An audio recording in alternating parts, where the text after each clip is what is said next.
¿Cómo están ustedes? Muy buen día, un gusto de saludarlos. Ustedes saben que el Consejo Constitucional alcanzó un consenso hace unos días para establecer un cronograma de trabajo relacionado con las enmiendas del anteproyecto de la comisión experta.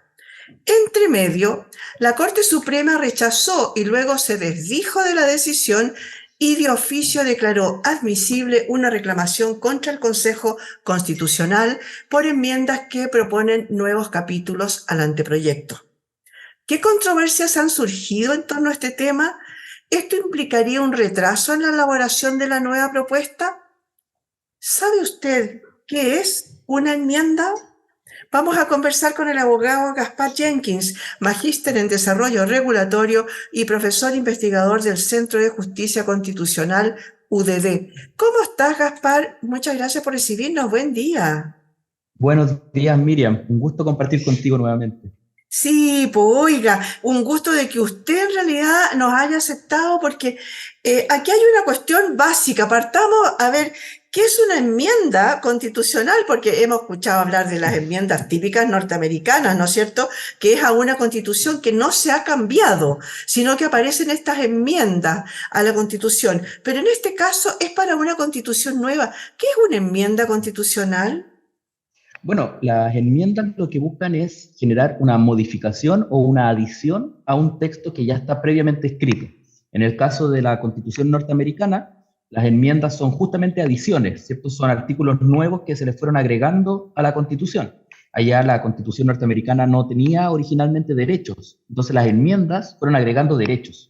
Por eso el derecho a la libertad de expresión está en la primera enmienda, el derecho a portar armas está en la segunda enmienda, y así fueron agregando sus derechos a través de las enmiendas que le fueron adicionando a la Constitución norteamericana. En Chile, ahora, nosotros tenemos algo parecido, tenemos un anteproyecto que fue redactado por el comité de expertos, y los consejeros que fueron electos ahora tienen derecho de generar enmiendas, o sea, modificaciones o adiciones a ese texto que elaboraron los expertos. Ya, y por eso entonces es que se ha armado una pelotera, porque en realidad se suponía que ese texto no debía ser modificado, ¿eso es?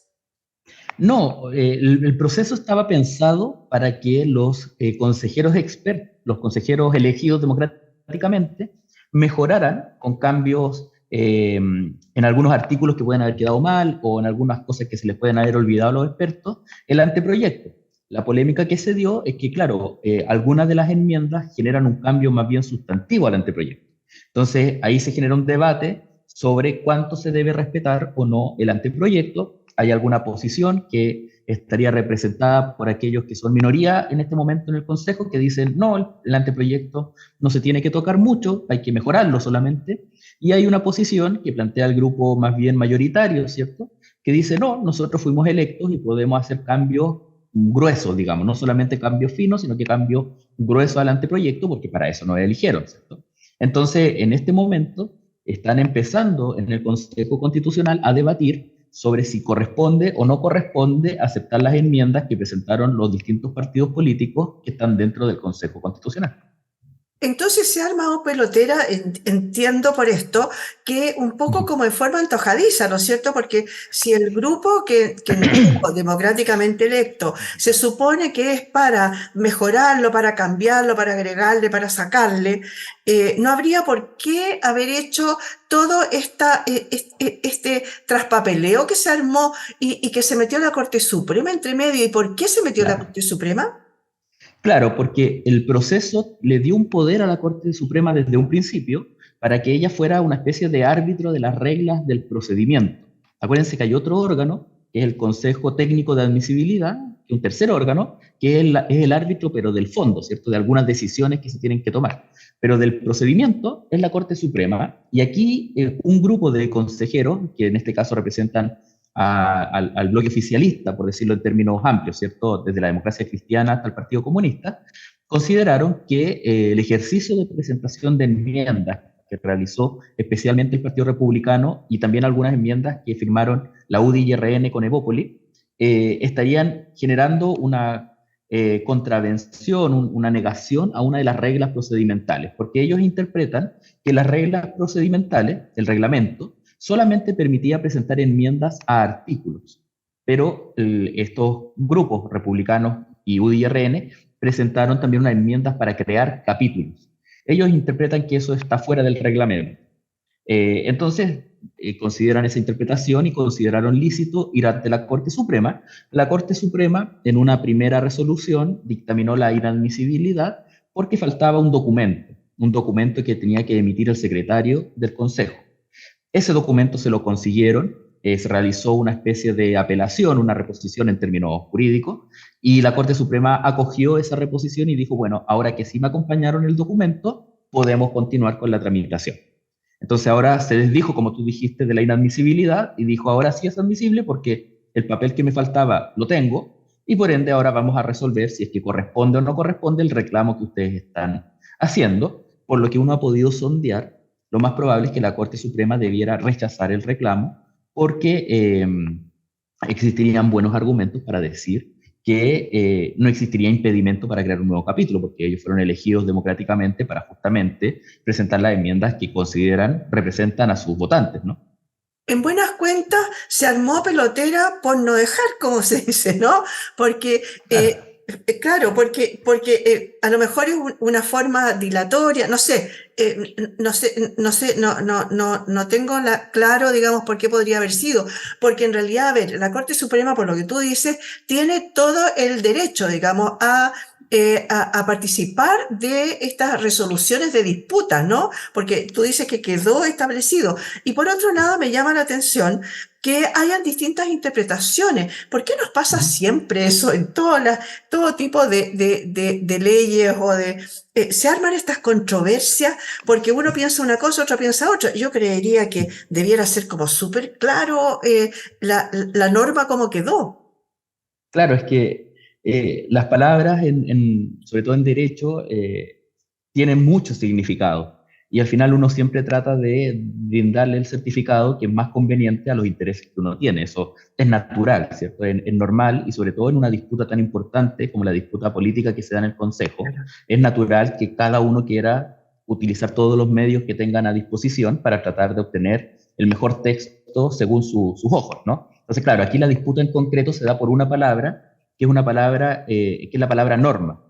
La interpretación del caso se da si la palabra norma permite o no incluir ahí capítulos, porque el reglamento dice se puede presentar enmiendas a normas, y la teoría normal o la regla general diría que sí, que los capítulos son parte de las normas que se pueden cambiar, otros dirían no, las normas son los artículos en específico y los capítulos no son artículos en específico. Entonces, por eso una disputa como del significado de la expresión, por eso es reglamentaria y por eso es más técnica y se conoce por la Corte Suprema, que debiera resolver no políticamente, sino que en interpretación jurídica, decir la palabra norma significa esto, por ende acogemos o rechazamos el reclamo correspondiente.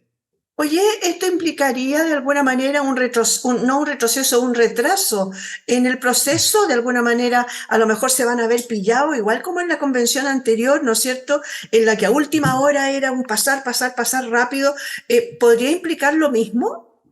En este caso no, porque, o sea, ellos tienen un problema de tiempo igual, los tiempos son muy acotados y los van a tener igual, pero no con la Corte Suprema porque ya ella decidió no suspender nada, o sea, tramitar en paralelo, por decirlo así. Entonces, en el caso de que la Corte acoja, que sería el caso, pues porque si rechaza no pasa nada, ¿cierto? Todo continúa igual, no, como si nada hubiera pasado. Pero si acoge, a lo más impediría que esas enmiendas se voten. Y la votación es a finales de agosto y la Corte Suprema debiera resolver entre esta y la próxima semana, o sea, resolver antes. Entonces, cuando llegue el día de la votación, ya se sabe si se pueden votar esas enmiendas o no. O sea, igual están trabajando en forma paralela, digamos, mientras tanto, ¿no? Mientras tanto se Exactamente. resuelve. Oye, y hablemos un poquito, a ver si tú nos pudieras hacer un panorama general sobre cuáles son las enmiendas que se están presentando, que sean tan graves, digamos, como para haber provocado todo este problema. Sí, bueno, existen un grupo de enmiendas principalmente presentadas por los grupos o los partidos políticos vinculados con la derecha, ¿cierto? Porque fueron las que presentan cambios más sustantivos al anteproyecto. El bloque oficialista presentó muy pocas enmiendas, en total se presentaron 1000 y fracción de enmiendas, y el bloque oficialista presentó 180. O sea, son casi 800 enmiendas presentadas por la derecha. Entonces, al final, el debate que se está teniendo en el espacio público es más bien por las de la derecha, porque las de la izquierda son cambiar comas, cambiar palabras, son muy menores. Y de las enmiendas que presentó la derecha, y con esto estoy hablando tanto de republicanos como RN y Evópoli, claro, hay algunas que son restablecer cosas que están vigentes en la constitución actual y que no están en el anteproyecto, como por ejemplo esta idea del sistema de ISAPRES o mecanismos para generar un financiamiento a la salud, que la constitución actual lo contempla, el anteproyecto no, lo sacó las ISAPRES, digamos, del texto constitucional, y ahí hay una norma que es muy parecida al texto actual, entonces tienen un debate sobre si eso trae como consecuencia tener que salvar a las ISAPRES, todo ese debate público. Hay algunas que son más valóricas, ¿cierto? Como por ejemplo la norma que protegería la vida de que está por nacer, ¿cierto? Y se ha generado ahí una discusión respecto si eso haría inconstitucional o no la ley que actualmente despenalizó el aborto en 3 causales, ¿cierto? Entonces ahí hay un debate, eso no está en el anteproyecto, pero con la enmienda se agregaría y generaría un debate que principalmente para la izquierda es muy sensible. Y también hay algunas más polémicas, como la de la liberación de los presos que son mayores de 75 años, porque por las cifras que dio el Ministerio de Justicia, los principales grupos de personas beneficiadas de aprobarse esa medida serían, por un lado, aquellas personas que están en este momento condenadas por crímenes de lesa humanidad, ¿cierto? Lo cual es muy sensible para la izquierda, y por otro lado, personas que son condenadas por el delito de violación. Entonces también es muy sensible para las mujeres en términos generales. Entonces, claro, son medidas que son polémicas, que generan algún grado de conversación mucho más profundo y que justamente el lunes de esta semana, perdón, de la próxima semana, empiezan a discutir ya en detalle. Hasta el momento están teniendo acercamientos, negociaciones, pero desde el lunes empiezan a conversar ya con un poco más de fineza, por decirlo en términos coloquiales, ya una a una las enmiendas para, después de 2 semanas de conversación, empezar a votarlas para ver cuáles realmente van a ser acogidas por el Consejo y cuáles van a quedar fuera, porque una cosa es que se hayan presentado y otra cosa es que sean las que realmente queden. Claro que sí. Oye, ahí además viene el tema de las fuerzas políticas, ¿no? De cómo están relacionadas ahí y se teme de alguna manera que las fuerzas políticas que tienen mayoría pasen una especie de aplanadora, como se habló en algún Claro, momento, ¿no? Y yo creo que por eso a lo mejor ha creado tanto revuelo. ¿Existen límites o restricciones en cuanto a los temas que puedan ser abordados mediante estas enmiendas? Me refiero a que yo me acuerdo que se habló de que habían hecho un marco del cual no se podía salir. ¿Hay alguna de estas enmiendas que exacto. se salga de este marco?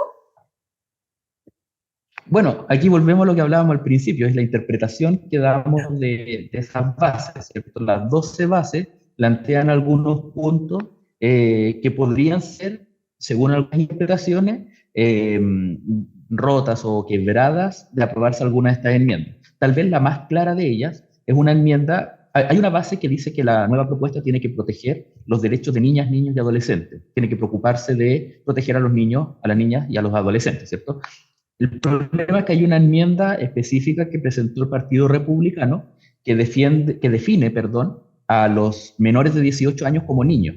Y decir que las personas que tienen 17 años hacia abajo son niños, desconoce al adolescente, como que lo suprime del texto. Entonces hay algunos que están diciendo, oye, este concepto no calza decir que un menor de 18 años por ese hecho es niño, porque el concepto de adolescente también son menores de edad y no son niños, tienen un estatuto distinto en el derecho chileno. Entonces, claro, si se aprueba esa enmienda, probablemente alguien diría, aquí se está rompiendo esa base, hay que arreglarla o no permitirla. Esa sería una como las más evidentes. Hay algunas que ya son más interpretables, como por ejemplo la enmienda de la ISAPRE que hablábamos recién, para ver si es que calza o no calza con la definición de Estado social, que es otra de las bases que plantean las reglas de este proceso, ¿cierto? Pero esa ya es un poco más interpretable, va a depender de cómo se entiende el concepto de Estado social, y ahí volvemos a la conversación más jurídica de cómo interpretamos las palabras. O sea, para mí entender, esas son como las más importantes, ¿no es cierto? Las que son de fondo, las que, como Claro. partiendo por la definición, por ejemplo, de lo que es un Estado social. Eh, Oye, pero a ver, salgámonos un ratito de lo que se está haciendo ahora. Cuando se propone una enmienda, porque por lo que estoy entendiendo, nosotros hemos hecho varias entonces a la Constitución que se han ido cambiando, a la Constitución actual me refiero. ¿no? Lo que pasa es que la palabra enmienda apareció ahora, recién, Sí. como algo nuevo, como que era terrible, ¿no? Eh, Cuando estamos pensando en la constitución actual, no en el proyecto nuevo, ¿qué tan importante es equilibrar la necesidad de enmendar una constitución y mantener el equilibrio o coherencia a lo largo del tiempo? Porque la nuestra ha sido cambiada y mucha gente dice que hoy día ya no es coherente porque está llena de parches en buenas cuentas. ¿Es tan así? Sí. A ver, lo que pasa, y esto no es algo que le pase solo a Chile, es algo que pasa en todos los países, es que las sociedades van cambiando, ¿cierto? Es normal, apareciendo nuevas tecnologías, van apareciendo nuevas miradas de sociedad, nuevos partidos políticos, grupos, etcétera, y por ende, las constituciones que son creadas en un contexto concreto a veces se van quedando más chicas. Y eso significa que para no cambiarla completamente, se hace alguna reforma, que es lo que nosotros normalmente utilizamos para mencionar a las enmiendas, ¿cierto? Sería un sinónimo, ¿cierto? Eh, entonces, claro, nosotros, la Constitución chilena actual, tuvo una reforma muy importante el año 89 y se debió justamente porque, claro, cuando se creó la Constitución en el año 80, había una forma de entender la sociedad, un régimen político concreto, y el año 89 empezaba otro, y por ende la Constitución tenía que adecuarse a esta nueva transición, ¿cierto? Tenía que habilitar la transición democrática. Después, el año 2005 pasó algo parecido, ¿cierto? Hubo un cambio importante de las fuerzas políticas, se hizo necesario romper algunas reglas, crear otras reglas, actualizar la Constitución y se hizo la gran reforma que lideró el presidente Lagos, ¿cierto? La presidenta Bachelet también impulsó una reforma importante, sobre todo en materia de sistema político, ¿cierto? Eliminó el binominal, ¿se acuerdan? Le Ujú. dio voto a las personas que están en el extranjero. Todos esos cambios son sustantivos y generan la necesidad de modificar el texto constitucional. Lo que pasó en 2019 fue que la clase política, para darle una respuesta al movimiento social que estábamos viviendo, consideró que no bastaba dar una pequeña reforma al texto constitucional como lo habíamos hecho antes, sino que había que hacer una constitución de nuevo y por eso entramos al proceso de la convención constitucional. Claro, no resultó, pero el presidente y los partidos políticos actuales consideraron que con eso no se agotaba el impulso, por decirlo así, y habilitaron el proceso que estamos hoy en día. Entonces, claro, estamos en este periodo donde la reforma, la enmienda al texto vigente pareciera que la clase política considera que es insuficiente y por eso ahora queremos hacer un cambio completo, o eso se está interpretando, ¿cierto? Pero claro, nosotros enmiendas hemos tenido, la Constitución del 25, por ejemplo, tuvo una serie de enmiendas, tal vez la más importante, el denominado Estatutos de Garantía, que fue el pacto que hizo el presidente Allende con la democracia cristiana, no sé si se acuerdan, que fue lo que permitió que Allende asumiera el poder, ¿cierto? Eso fue una reforma constitucional. Lo mismo en la Constitución del 33, en los años 60, se hizo la gran reforma liberal de la Constitución del 33, en donde personas como Lastarria o grandes pensadores de esa época dijeron esta constitución es muy rígida, necesitamos generar libertad de expresión, libertad de pensamiento, y hay que empezar a ampliarlo un poco, y también fue una reforma profunda. O sea, reformas siempre van a haber a las constituciones, eso es lo más normal. Oye, respecto de eso que tú dices recién, de que si eran más rígidas o no, o tienen mayor permisibilidad, me acuerdo, por ejemplo, de Nicolás Maduro cuando dijo que su constitución era un libro de este porte, ¿no?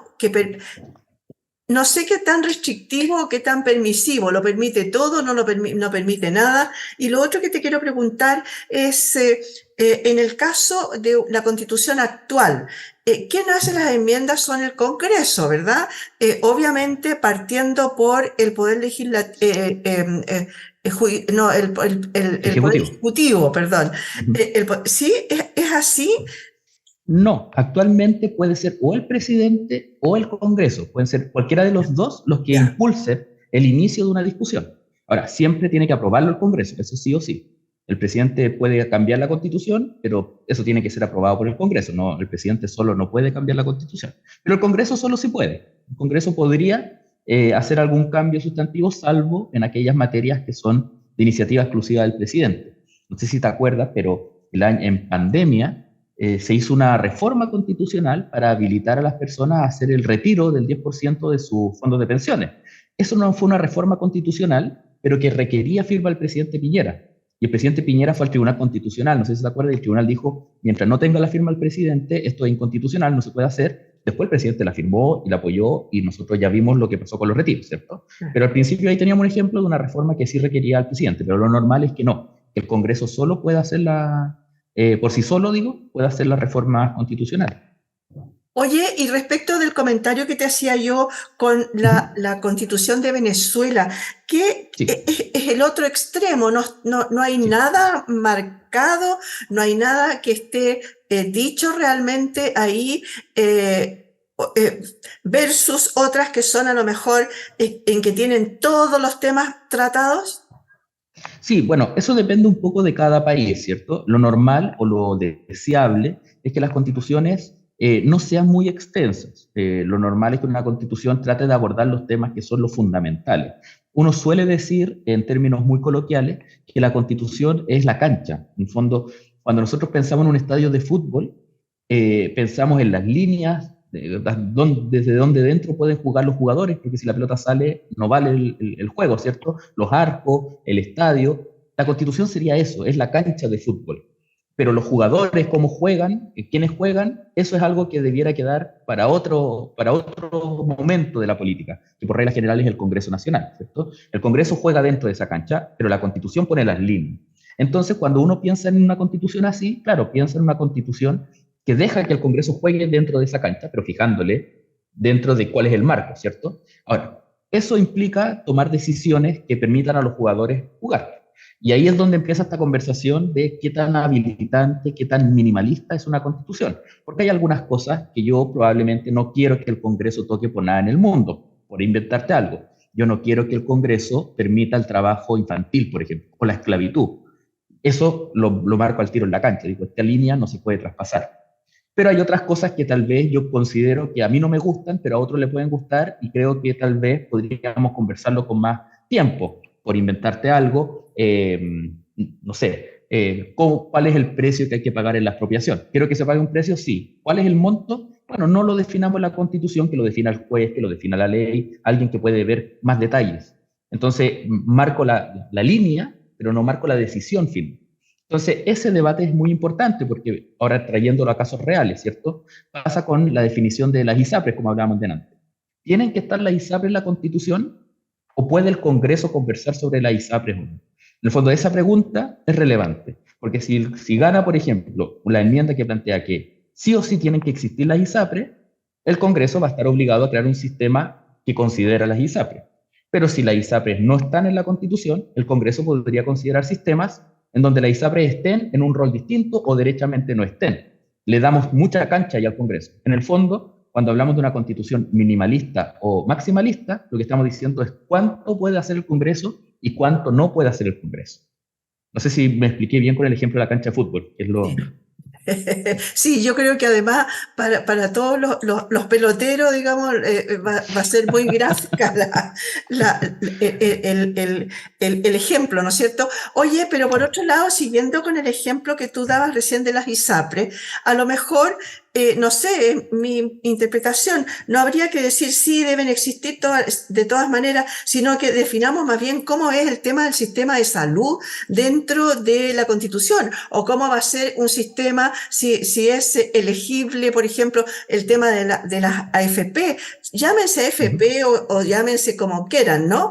Pero cómo son los sistemas, más bien no sería ahí. El problema es que todo lo otro tendría que definirlo el Congreso, ¿no es cierto? Claro, y ahí se genera una conversación que es interesante, porque y esto lo vivimos en la convención también, que es normal, porque cuando uno tiene el poder, se da cuenta de que uno quiere que ejerzan decisiones como a uno le gustarían, ¿cierto? Entonces, la verdad aquí es cuánto confiamos en el Congreso Nacional para tomar estas definiciones que son importantes, ¿cierto? Algunos dicen, pucha, que los políticos no son buenos, no nos han resuelto los problemas, tenemos que ahora aprovechar de amarrar esto en la Constitución. Y claro, puede ser una opción, ¿cierto? Y definimos de inmediato el sistema de salud, por ejemplo, en la Constitución. El problema es que si falla esa técnica, nos va a obligar a hacer una reforma constitucional para cambiarlo. Y eso, por regla general, tiene quórum mucho más alto, porque las constituciones hay que cuidarlas y hay que tratar de no tocarlas mucho. Uno le puede hacer reformas, pero por regla general son reformas cada 5, 10 años, digamos, no son reformas todos los días. Entonces, claro, si el sistema de salud no funciona, chuta, vamos a tener un problema tal vez mayor, porque va a quedar perpetuado y eso genera un malestar social que puede ser peligroso. Entonces, algunos dirían, mejor tomemos las decisiones más gruesas, las que sí o sí vamos a estar de acuerdo, y los detalles mejor que los haga la ley y el presidente, que pueden tener más dinamismo, pueden ir cambiándolo, pueden ir probando, aunque suene feo, ¿cierto? Pero muchas de estas cosas tienen que ir resolviendo problemas que van apareciendo a lo largo del tiempo, ¿cierto? Por ejemplo, el caso de la ISAPRE. Nosotros cuando implementamos el sistema de ISAPRES el año 86, nunca pensamos que el 2023 iban a estar casi todos en quiebra. Y tenemos un gran problema, ¿cierto? Pero claro, la Constitución, como tiene una decisión tomada respecto a la ISAPRE, nos impide tomar decisiones de política pública distintas que permitan o salvarlas o derechamente decirle, bueno, si quebraron es porque hicieron mal el negocio, demos vida a nuevas instituciones, a nuevos sistemas de salud. ¿Me entiendes? Como que está amarrado por la Constitución. Entonces, eso nos puede generar problemas. Los alemanes, por ejemplo, decidieron que estos temas que son tan variantes no queden en la Constitución. O sea, ellos fueron más drásticos. Por ejemplo, derecho a la salud, usted no lo encuentra en la Constitución, porque dicen, esto es algo del día a día, tenemos que permitir que aquí la cancha sea lo más grande posible. Otros países han tomado la decisión contraria, dicen, no, esto es tan sensible que tenemos que tener un bloque muy, muy resguardado, y lo otro lo conversamos. Pero este bloque sí o sí tiene que apuntar hacia allá. Esa es una discusión que es difícil de responder, porque depende mucho de cuánto nuestros constituyentes, los que están haciendo la Constitución, confían o no confían en el presidente. No me refiero al presidente Boric en concreto, sino que a la institución presidencial y en el Congreso Nacional para enfrentar estos problemas en el futuro. Oye, pero yo creo que también ahí la ciudadanía tiene algo que decir, porque resulta que en las últimas encuestas los políticos y la clase política en general y el Congreso es la segunda institución menos aprobada que sale en esta encuesta. Entonces, a ver, ahí también dejarle todo al Congreso, y por otro lado, como dices tú, los quórums se suman, aparte de eso, los tiempos, ¿no? Siempre se ha dicho que, bueno, ¿cuánto tiempo estamos esperando una reforma de pensiones, por ejemplo? O una reforma, también se está hablando del tema salud hace mucho rato. Entonces, claro, a lo mejor habría que aprovechar el momento como para dejar un poco rayado, mejor rayada, digamos, la cancha, ¿no? Esa es la posibilidad que tenemos ahora, ¿cierto? La tuvimos en la convención, la tenemos ahora, estamos en un proceso en donde justamente tenemos que tratar de fijar reglas, pero reglas que sean gruesas, porque son bienes importantes estos, ¿cierto? Son tal vez las decisiones más importantes del país, las que están en la Constitución, pero por eso mismo tienen que también ser compartidas. Y por eso ha generado tanto, volviendo a la pregunta más original, por eso ha generado tanta polémica el tema de las enmiendas, porque justamente muchas de estas enmiendas hablan a un segmento de la población, que fue el segmento que sacó mayoría, ¿cierto? Pero el otro segmento de la población dice, chuta, nos sentimos un poco como lo que pasó en la convención, ¿cierto? Donde también hubo una mayoría muy grande que excluyó a una minoría, y después el pueblo chileno, cuando vio el resultado, dijo, es que aquí no estamos todos, hay que rechazar. Claro, Y claro. lo mismo podría llegar a pasar, pero ahora a la inversa, ¿cierto? Como que terminemos con un texto aprobado por la mayoría que tenemos en el Consejo Constitucional, pero que después el pueblo de Chile diga, es que yo no me veo representado en este texto que me están presentando y voy a volver a rechazar. Eso sería una derrota muy importante, porque serían dos procesos constituyentes frustrados, ¿no? Eso a Tirado a la nivel internacional basura. nunca ocurrió, claro, y nunca ocurrió a nivel internacional. Ha ocurrido que se ha rechazado uno, pero el segundo se aprueba. Nunca le ha ocurrido, por lo menos yo no conozco, experiencias internacionales donde tengamos dos procesos rechazados. Oye, pero es difícil que con un ambiente tan polarizado como hay acá en Chile en este momento queden todos contentos, ¿no es cierto? Yo creo que Exacto. igual, obviamente, tiene que haber, no sé, pues, de alguna manera ceder por ambos lados, porque si no vamos a seguir en esto para toda la vida, y es un tema de que ya se perdió la credibilidad, ¿no es cierto? Ya la gente incluso ni siquiera saben qué es lo que están en este momento los constitucionales. Muchas gracias, Gaspar, por haber estado hoy día con nosotros. Un honor, Miriam. Yo encantado de compartir con ustedes, darle salud a tu audiencia. Es un honor para mí conversar con ustedes.